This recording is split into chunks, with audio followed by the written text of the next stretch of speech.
This happened about a year ago while I was visiting a small coastal town in Oregon. My friend Alex, who had moved there for work, invited me for a weekend getaway. The town was quaint and quiet, with beautiful cliffs overlooking the ocean. Alex had always been an adventurous type, so it wasn't surprising when he suggested we explore an old abandoned lighthouse on the outskirts of town. We set off in the early afternoon, driving down a narrow, winding road that seemed to lead to nowhere. After about 30 minutes, we parked at the end of a dirt path. The lighthouse was visible in the distance, standing tall and imposing against the cloudy sky. We grabbed our backpacks and started walking.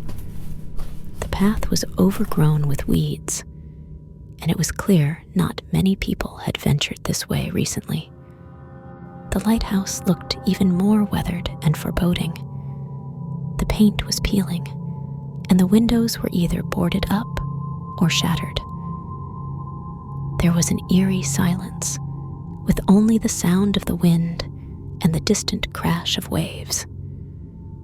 We made our way to the entrance, which was slightly ajar. The wooden door creaked loudly as we pushed it open. Inside, the air was stale and musty.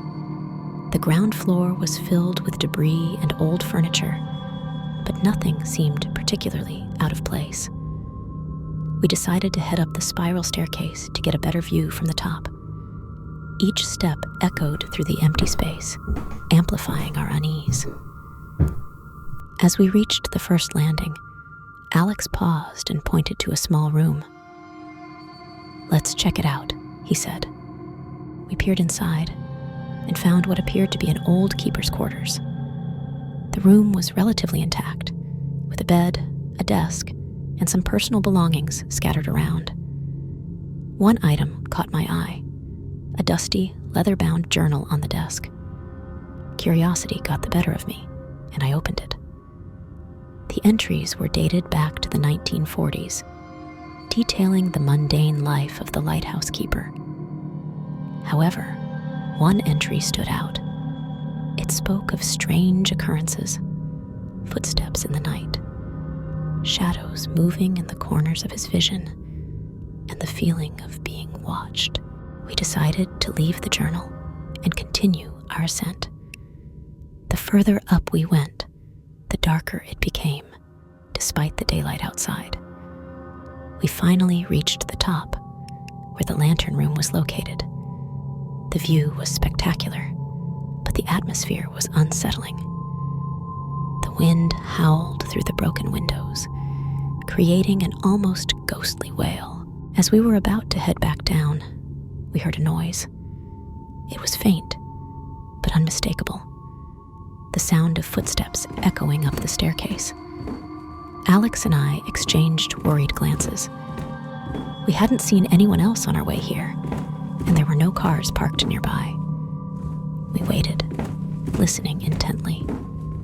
The footsteps grew louder, coming closer. We had nowhere to go except back down the narrow stairs. "Who's there?" Alex called out, his voice trembling slightly. There was no response, just the relentless approach of the footsteps. Panic set in, and we quickly started descending the stairs. Halfway down, we froze. Standing on the landing below was a man, his clothes tattered and his eyes wild. He looked at us with a mixture of fear and desperation. "Please, help me," he whispered. We were too shocked to move or speak.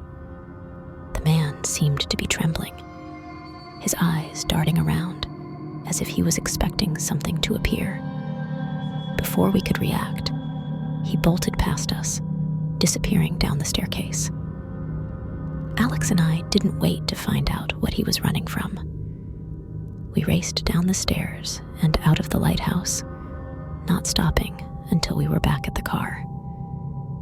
We never spoke of what happened that day, but the memory of the man's terrified expression still haunts me. To this day, I wonder what drove him to such a state and what he was fleeing from in that abandoned lighthouse. Whatever it was, I'm just glad we never found out.